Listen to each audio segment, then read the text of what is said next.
이제 암석과 지층의 나이를 계산할 건데요. 우선 상대 연령과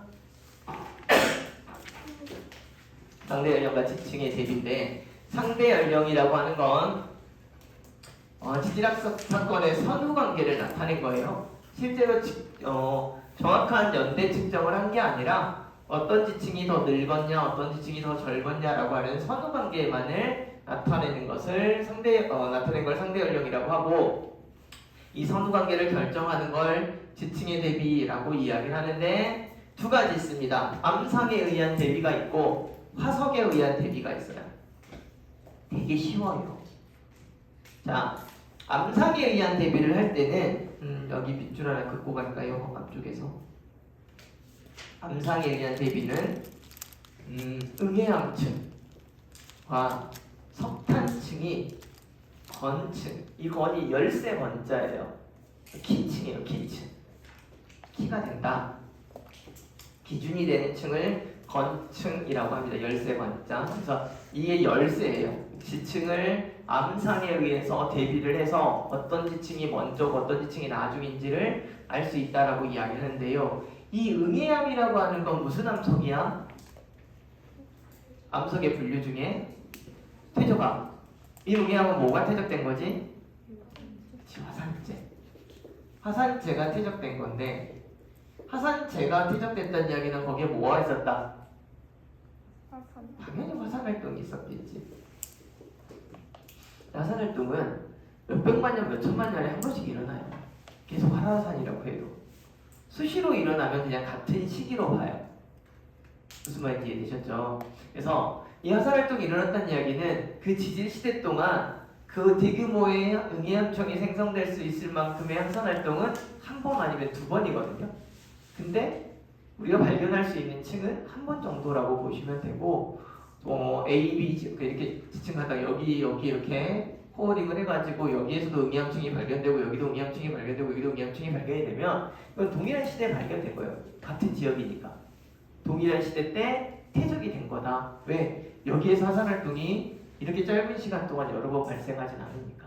그래서 응해암층이 키층이 되는 거고요. 석탄층도 마찬가지예요. 육상식물이 이 석탄층이라고 하는 이 석탄은, 자, 우리 지질 시대를 구분할 때요. 여러분 나중에 지질 시대를 외우셔야 되는데, 자, 아까 우리 이제 선생님이 캄브리아대, 그 다음에 고생대, 중생대, 신생대 이렇게 이야기를 했지. 이 고생대를 조금 더 구분해서 기억을 하셔야 돼요. 6개로 나눠져요. 캄브리아기, 오르도비스기, 실루리아기, 대봉기, 석탄기, 폐렴기예요. 무슨 말을 하셨죠? 자, 머리 글자만 기억하시면 돼요. 카모실대 석태. 이 시기에는요, 모두 다 어류나 삼엽충이 다 잘 발견돼요. 그러니까 각각 지질 시대를 구분하는 기준은 대규모의 지각 변동이에요. 뒤에서 다시 배울 거예요. 지질 시대를 구분하는 기준 두 가지가, 하나는 대규모의 지각 변동, 또 하나는 화석의 변화. 다시 말해서 고생물근의 급변이에요. 생물근의 급변. 급변은 갑자기 생겨나거나 아니면 멸종하거나, 이 두 가지 조건이 만족이 되면 보통 지질 시대를 구분하는데, 대규모의 지각 변동은 뭘로 나타내냐면 부정한 면이에요. 그러니까 대규모의 지각 변동이 하려면 내가 살고 있는 이 대륙 자체가 융기하거나 침강하는 정도가 되어야 대규모의 지각 변동이겠지. 그래서 이 사이사이에는 부정한 면이 다 발견이 돼요. 그러니까 캄브리아기하고 오르도비스기 사이에도 부정한 면이 발견이 되고, 오르도비스기랑 실루리아기 사이에도 발견이 돼요. 그런데 이 캄브리아기부터 페르기까지 동일한 화석군이 발견이 돼요. 그리고 이 중생대는 트라이아스기, 쥬라기, 백악기 이렇게 세 개로 구분이 돼요. 여기도 여러분이 알다시피 공룡이 다 발견이 돼요. 근데 이 이후로는 여기서 발견됐던 삼엽충이 거의 없고요. 이 이전에는 공룡이 없어요. 그럼 여기를 더 크게 나눈 거야. 그리고 백악기 이후에는 아예 또 공룡이 발견이 안 돼요. 그래서 고생대, 중생대, 신생대로 나눴어요. 큰 규모로. 여기 안에 소소하게 이렇게 6개의 지질 시대를 구분해 놨는데 이걸 한 카테고리에서 여기는 좀 더 늙은 땅에서 고생대, 여기는 중생대, 신생대는 제 3기, 4기 이랬는데 최근 들어서 3기를 2개로 다시 구분해가지고 나타내고 있어요. 어쨌든 고생대, 중생대, 신생대 이렇게 구분을 했는데 과학이 발달하고 나서 고생대보다 더 오래된 땅이 발견이 된 거예요. 그래서 캄브리아보다 더 오래다 해서 캄브리아가 된 거예요. 프리캠브리아. 캠브리아. 그래서 어쨌든지 간에 여기에서 고생대에 석탄기가 있어요. 자, 고생대 때 대표적으로 가장 번성했던 식물이 뭐가 있냐면 고사리. 예, 그런 식물들의 종류를 양치식물이라고 해요. 근데 얘는 고생대 때부터 지금까지 쭉 살아남아요. 근데 고생대 때는 지구 전체에 얘가 있었어. 근데 지금은 얘가 특정 환경에서만 자라지. 육지 환경, 습한 환경. 그러니까 우리나라 봄 같은데 산에서 많이 자라는 게 고사리지. 그런 환경일 때는 자라는 거야. 그래서 이때 특히 이 시기, 석탄기라고 하는 이 시기에 얘네가 화석과 저격을 가장 많이 받았던 시기가 있어요. 그것처럼 실제로 번성한 지역에서는 얘가 석탄화가 돼서 석탄기가 되는 경우도 있다는 얘기예요. 왜? 안 보여요? 저기가요? 네. 그래서 석탄층과 응애염층이라고 하는 건 실제로 우리가 발견되는 지층에 자주 있는 층이 아니야. 그러니까 사암층, 여감층 이런 건 많이 있을 수 있는데 석탄층과 응애염층은 많이 있을 수 있는 지층이 아니니 여기를 건층으로 놓고 지층 대비를 하는 거예요. 비교해보자 라는 이야기야. 여기까지 오케이? 그치? 오케이. 자, 그래서 지층 대비를 어떻게 하는지 되게 쉬워요. 지층 대비는.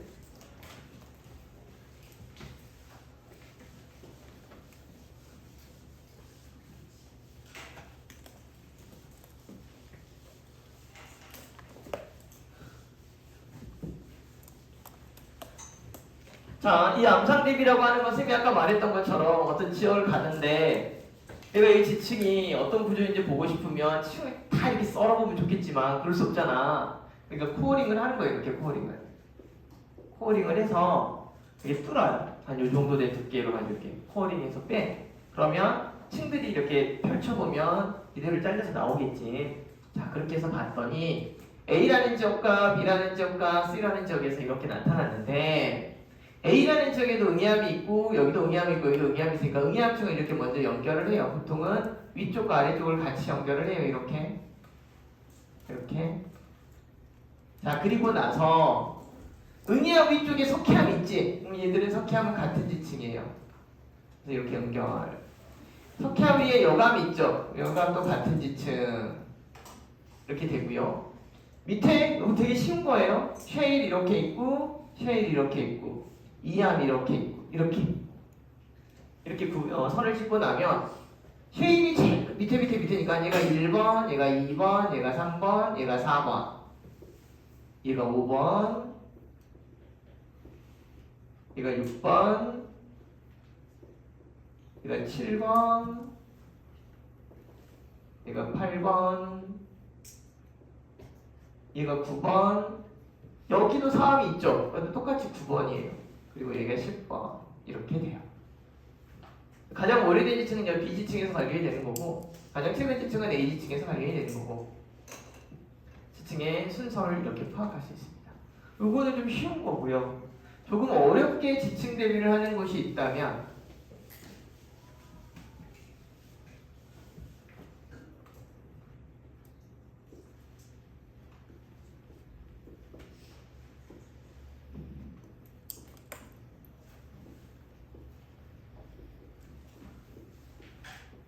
여기가 응애암인데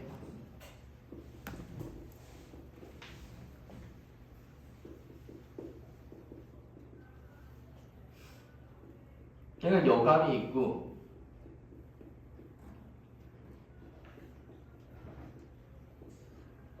여기가 쉐일이 있는 거야.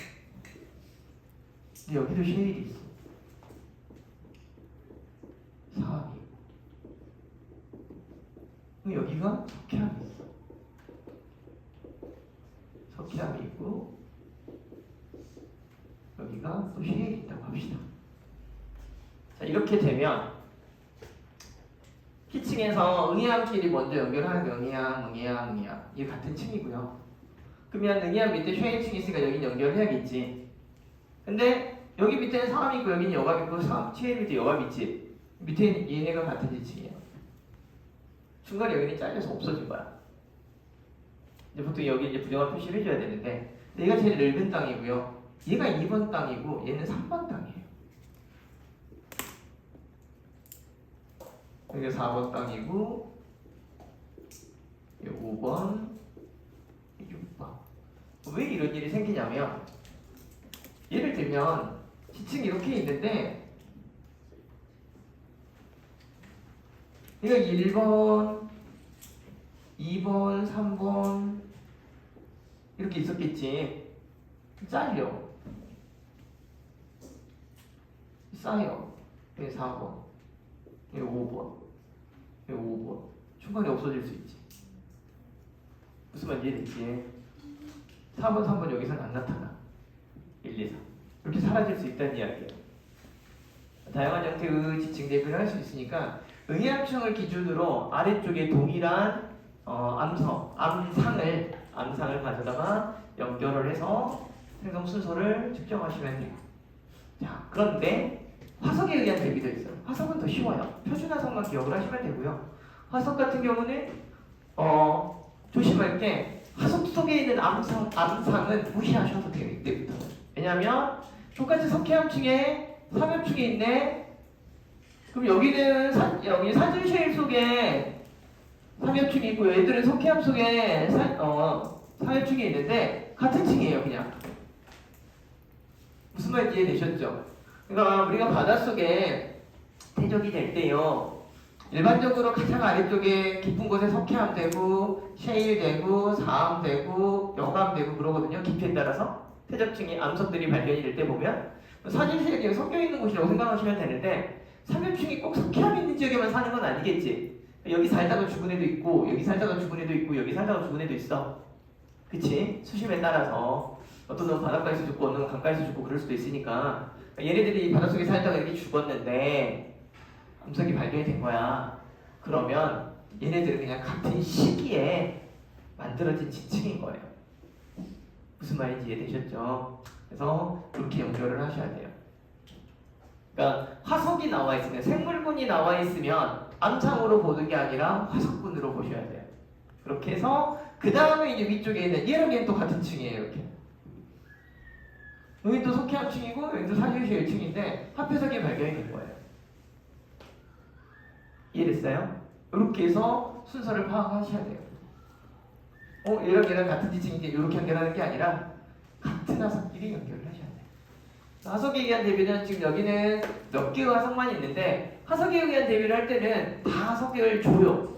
모든 암상에다가 모든 지층에다가 화석을 주고 비교를 시킨다고 생각을 하시면 되고 고등학교 과정에서는 수능 과정에서는 실제 필드에서는 화석이 나타날 수도 있고 안 나타날 수도 있기 때문에 복합적으로 보는 건데 고등학교에서는 두 가지의 경우거든. 암상에 의한 대비와 화석에 의한 대비로 보는 거니까 화석에 의한 대비로 설명을 할 때는 기본적으로 전체 화석을 다 집어넣어주고 대비하라고 하고 암상에 의한 대비는 응이암이나 석탄층을 주고 이렇게 순서 파악할 수 있도록 합니다. 아시겠죠? 파악할 수 있겠죠? 이렇게 하면 상대 연령 측정이 가능합니다. 이렇게 해서 상대 연령에 의한 지층 대비를 할 수 있다라고 이야기를 합니다. 이해되셨나요? 자, 피곤해 죽겠지? 오늘 수업 처음 하는 거 아니에요? 그러니까 열심히 해야지. 3일을 쉬다 왔는데. 이거 영상 이제 끌까요? 그거. 하세요. 5분이면 절대령 다 끝낼 수 있어. 아 진짜 이거 금방 끝나. 우리 빨리빨리 해야 돼. 왜? 진짜 끝나. 내가 2분 안에 끝내줄게. 정말이니까. 자, 절대 연령이라고 하는 건 절대 연령, 진짜 연령인데 얘는 자 방사성 동위원소의 반감기라고 하는 건 방사성 동위원소가 자연 붕괴합니다. 시간이 지나면 양이 줄어서 반으로 감소하는데 걸리는 기간이 반감기예요. 어떤 암석 속에는 동위원소가 딱 100% 있었어. 시간이 지나면 얘가 50이 된다. 이렇게 얘가 50이 되면 사라지는 게 아니라 얘가 모원소인데 다른 원소로 변하는 자원소가 생겨요. 또 시간이 지나면 이게 절반이 돼. 25% 됐겠지. 줄어든 만큼 늘어나요. 지금 75가 됐어. 어차피 합해서 100 해야 되니까. 요때 절반 될 때랑 이때 절반 될 때가 시간이 같아요. 이걸 반감기라고 해요. 양은 다른데 반으로 줄었는데 걸리는 기간은 같은 거야. 비율에 대한 이야기예요. 그래서 반감기 이야기할 때는요. 모원소하고 자원소의 비가 1대 1일 때 반감기 1에 지난 거고요. 1대 3이면 2번 지난 거고요. 1대 7이면 3번 지난 거예요. 그러겠지? 그러니까 이렇게 1대 1, 1대 3, 1대 7 비율로 나오기도 하고 처음량의 2분의 1, 처음량의 4분의 1, 처음량의 8분의 1 이렇게 나오기도 해요. 처음량의 2분의 1이면 반감기 1회, 처음량의 4분의 1이면 반감기 2회, 처음량의 8분의 1이면 반감기 3회가 됐다라고 생각을 하시면 되는데 그러니까 우라늄이 시간이 지나면 납이 돼요. 이렇게 되는데 44억년, 45억년 걸려요. 만약 처음량의 절반이 있었다. 그럼 이 돌은 45억년 된 돌인 거야. 만약 처음량의 4분의 1 있었다. 얼마? 100억년 된 돌이고. 물론 지구상에 100억년 된 돌이 없어. 지구의 나이가 46억 년이니까.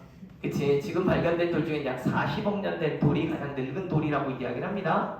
여러분들 여기 5700년짜리 요거는 역사 쪽에서 많이 써요. 탄소 연대 측정할 때 쓴 게 이거예요. 탄소 연대. 그러니까 탄소는 12탄소인데 여기 14탄소예요. 이게 방사성 동위원소예요.